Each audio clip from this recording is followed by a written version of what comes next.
राज्यात रेल्वे फाटकाच्या वर किंवा खालून असे अनेक पूल प्रस्तावित आहेत। राज्यात असे 210 पूल बांधायचे आहेत। या प्रकल्पांचा खर्च 10,000 कोटी आहे। मात्र त्यातील 50% रक्कम केंद्र सरकार देणार असल्याची माहिती सार्वजनिक बांधकाम मंत्री चंद्रकांत पाटील यांनी दिली।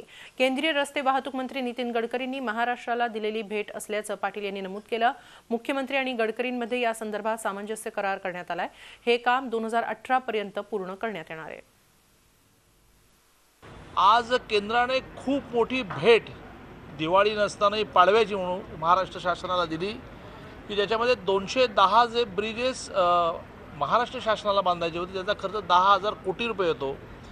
त्यात माननीय नितीनजी गडकरी आणि माननीय देवेंद्रजी या दोघांमध्ये आज एक सामंजस्य करार झाला की ज्याच्यामध्ये या 210 ब्रिजेसचा जो बांधकामाचा खर्च आहे तो 50% केंद्र आणि 50% रेल्वे करणार। केवळ जमीन अधिग्रहण आणि ज्याला आपण युटिलिटी सर्व्हिसेस शिफ्टिंग म्हणतो एवढाच खर्च राज्यावर पडेल। झी 24 तास रहा एक पाऊल पुढे।